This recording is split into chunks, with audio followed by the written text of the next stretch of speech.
7 सितंबर 2025 को साल का दूसरा चंद्र ग्रहण लगने जा रहा है। ज्योतिष और धार्मिक दृष्टि से चंद्र ग्रहण लगना अशुभ माना जाता है, इसलिए इस दौरान विशेष सावधानियां बरतने की सलाह भी दी गई है। इस दिन पंचक और पितृपक्ष भी चालू है, पूर्णिमा का श्राद्ध भी है और साल का दूसरा चंद्र ग्रहण भी है।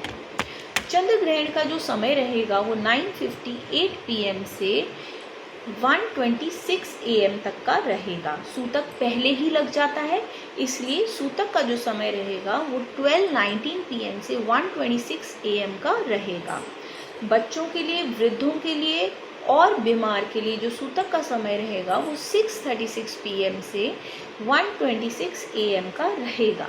इस पूरी वीडियो में हम बताएंगे कि दान का क्या महत्व है, पूजा का क्या महत्व है, तर्पण का क्या महत्व है और स्नान का क्या महत्व है। इसलिए इस पूरी वीडियो को आप ध्यान से देखिएगा और बने रहिएगा। हम लग्न के द्वारा बताएंगे आपको कि किस लग्न को क्या पूजा करनी है और क्या दान करना है।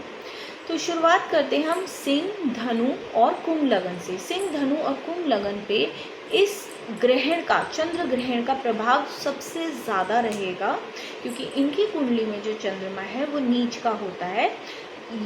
यदि वो वृष लग्न का, वृष राशि का ना हो, अगर ये लग्न है सिंह, धनु और कुंभ लग्न है, तो यहाँ पे आपके ऊपर जो चंद्रमा का प्रभाव रहेगा वो बहुत ज़्यादा रहेगा।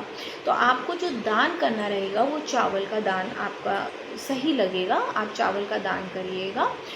जो क्वांटिटी आपकी रहेगी वो सिंह लग्न वालों को 12 भाग में चावल दान करने हैं। 12 भाग मतलब होता है कि जैसे आप एक पैकेट ले लीजिएगा, उसमें चाहे तो आप 12 मुट्ठी डाल दीजिए, क्षमता ज़्यादा है तो ऐसे करके डाल दीजिए, क्षमता कम है तो आप थोड़ा थोड़ा मुट्ठी मुट्ठी डाल दीजिए, नहीं तो आप चम्मच से भी कर सकते हैं।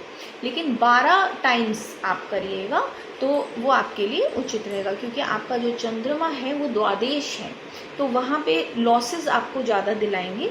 तो इसलिए दान करना आपके लिए सबसे उचित रहेगा चावल का। जो आपको पूजा करनी रहेगी, पूजा वैसे शास्त्रों में मनाही होती है। मंदिर के कपाट बंद कर दिए जाते हैं, सूतक लगने से पहले ही कर दिए जाते हैं, ताकि सूतक का भी प्रभाव ना पड़े। और इसके अलावा किताब की छूने की भी मनाही होती है, कोई धूप बाती करना भी मनाही होता है। तो जो आप पूजा करेंगे मानसिक करेंगे, मानसिक पूजा का महत्व है इसमें, मंत्र जाप या मानसिक पूजा, तो आप वो कर सकते हैं। आपके लिए सबसे बेस्ट जो रहेगी वो हनुमान चालीसा रहेगी। यदि हनुमान चालीसा नहीं आती है आपको तो आप सुन भी सकते हैं। इसके अलावा जो धनु लगन है वो 8 भाग में चावल का दान करेंगे। जो उनकी पूजा रहेगी, मानसिक पूजा, मंत्र जाप रहेगा, उनका हरे कृष्णा का रहेगा। और कुंभ लग्न वालों का भी हरे कृष्णा का रहेगा, लेकिन उनको 6 भाग में चावल का दान करना है। कुंभ लग्न वाले चाहें तो देवी का पाठ या चालीसा भी कर सकते हैं, उनके लिए अच्छा रहेगा।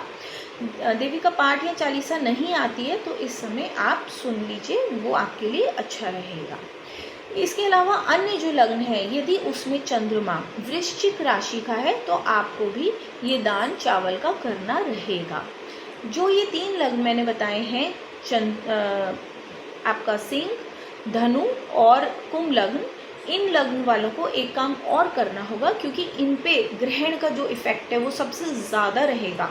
खास करके देर रात्रि में जब ग्रहण लगेगा तो उस समय इनके साथ ज़्यादा प्रभाव इनके ऊपर पड़ेगा।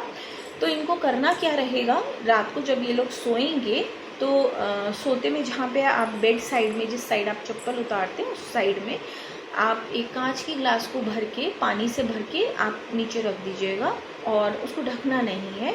उसके बाद अगले दिन यानी कि 8 तारीख को जब आप उठेंगे तो उस पानी को आपको फैला देना है सिंक में, वॉश बेसिन में, या फिर आप चाहें तो फ्लश आउट भी कर सकते हैं। ये सिर्फ सिंह, धनु और कुंभ लगन को करना होगा। अब बात करते हैं अन्य लगन की। सबसे पहले बात करेंगे हम कन्या लगन की। कन्या लगन को जो दान करना रहेगा वो गेहूं का दान करना रहेगा। 12 भाग में आप गेहूं का दान कर दीजिए। गेहूं नहीं दान कर पा रहे तो आप गेहूं के आटे का भी कर सकते हैं, जो पिसा वाला आटा होता है आप उसका कर सकते हैं। और आपको जो मंत्र जाप करना रहेगा वो ओम नमः शिवाय का मंत्र जाप करना रहेगा। इसके बाद जो हम बात करेंगे वो मीन लग्न की करेंगे। आपको भी ओम नमः शिवाय का, जो अन्य लग्न है उन सबको ओम नमः शिवाय का मतलब सिंह, धनु और कुंभ लग्न को छोड़ के जो अन्य लगन है उनको सबको ओम नमः शिवाय का जाप करना है। जो मीन लग्न वाले लोग हैं इनको गेहूं का 6 भाग में दान करना रहेगा। मकर लग्न को 8 भाग में गेहूं का दान करना रहेगा। मेष, वृष, मिथुन और वृश्चिक लगन को मसूर की जो दाल होती है उसका दान करना रहेगा। मेष लगन को 8 भाग में, वृष को 12, मिथुन को 6 और 8 को भी और वृश्चिक को भी 6 भाग में दान करना रहेगा मसूर दाल का।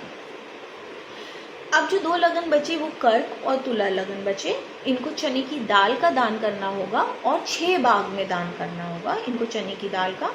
अब दान करना कैसे है? ग्रहण के समय में आप जो ये मैंने आपको क्वांटिटी बताई है इसके अकॉर्डिंग आप निकाल के संकल्प लेके रख दीजिएगा, ये मैं दान के लिए निकाल रहा हूँ या निकाल रही हूँ।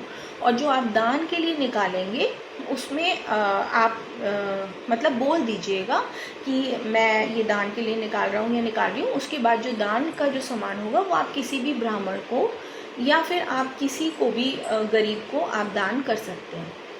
इस समय आप थोड़ा सा ये ध्यान रखिएगा कि आपको जो गर्भवती स्त्रियां हैं वो कंटिन्यूअस मंथ का जाप करते रहें।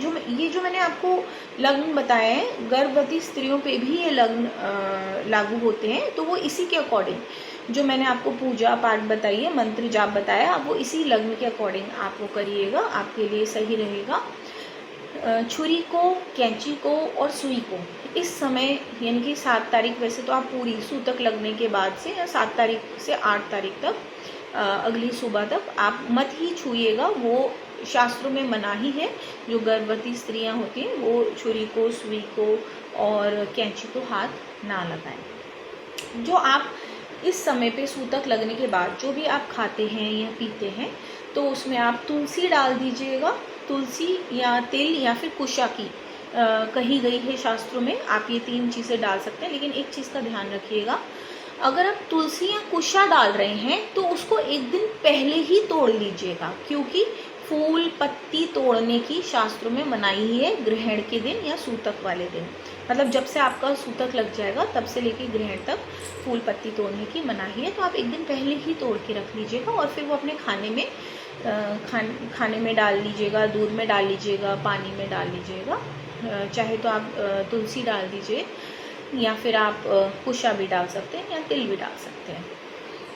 अब इसके अलावा हम जो हमारा बचा तर्पण की बहुत जिसे कहते हैं मान्यता है श्राद्ध और तर्पण की। जो लोग ये कहते हैं कि भाई हमारे तो माता पिता हैं, हम किसका श्राद्ध तर्पण करें, श्राद्ध और तर्पण, श्राद्ध में तर्पण की मान्यता ज़्यादा है, वो श्रेष्ठ माना गया है ग्रहण के समय पे, तो आप तर्पण करवाइए, ये सबसे अच्छा रहेगा। और जो लोग इस समय पे सूखा दान होता है, पका हुआ नहीं होता है, और जो लोग कहते हैं कि उनके माता पिता तो हैं, हम किसका तर्पण करें, तो वो अपने पितरों का कर सकते हैं। पितृ के नाम पे आप, पितृदेव होते हैं तो उनका पूरा वो होता है, तो आप उनके नाम पे तर्पण कर सकते हैं, वो लग जाएगा। घर के सभी सदस्य इस समय पे तर्पण करते हैं तो बहुत अच्छा रहेगा। अब सब कैसे करेंगे ये भी क्वेश्चन आता है कि एक जना कैसे करेगा, तो जो तर्पण कर रहा होगा उसको हाथ लगा दीजिएगा, आपका भी तर्पण माना जाएगा। अब इसके बाद हम बात करते हैं स्नान की। स्नान का बहुत महत्व है, वैसे तो कहते हैं सूतक में भी स्नान करते हैं और जो श्राद्ध का समय होता है तब भी करते हैं, बाद में भी करते हैं, लेकिन अब इतनी बारी अगर आप करेंगे तो फिर बीमार ना हो जाए, रात को भी अगर करते हैं तो, क्योंकि रात को ये समाप्त होएगा। तो ऐसे में आप एक स्नान तो आपका 7 तारीख को आपने किया ही होगा, दूसरा जो स्नान रहेगा आप 8 तारीख को कर लीजिएगा। लेकिन उसमें करना क्या होगा, जैसे हम शमशान से आते हैं तो कपड़े जो हमने वस्त्र पहने होते हैं वो भिगो देते हैं ना, अलग से उतार के रख के फिर भिगोने में डाल देते हैं, सेम वही प्रोसीजर रहेगा। आपको जो वस्त्र है वो भिगोने में डाल देने हैं और जो आपकी जो बिछोना होगा उसको भी भिगोने में डाल दीजिएगा। और फिर जो आपको स्नान करना रहेगा वो गंगा जल से करना रहेगा। सिर्फ ये जो 3 लग्न हैं इनको क्या करना होगा, जैसे जो सिंह लग्न है वो जो गंगा जल से स्नान करेंगे वो गंगा जल के साथ में आप थोड़ा सा जो सेंधा नमक होता है ना वो डाल दीजिएगा। और जो धनु लग्न वाले हैं और जो आपके कुंभ लगन वाले हैं, ये गंगा जल के साथ में थोड़ी सी हल्दी डाल दीजिएगा। अन्य लगन जो है वो गंगा जल से स्नान ज़रूर कर लीजिएगा। इससे आपका जो बैड इफ़ेक्ट्स होंगे ग्रहण के, वो सब पानी के द्वारा निकल जाएंगे। वीडियो को मेरी अंत तक देखने के लिए बहुत बहुत धन्यवाद।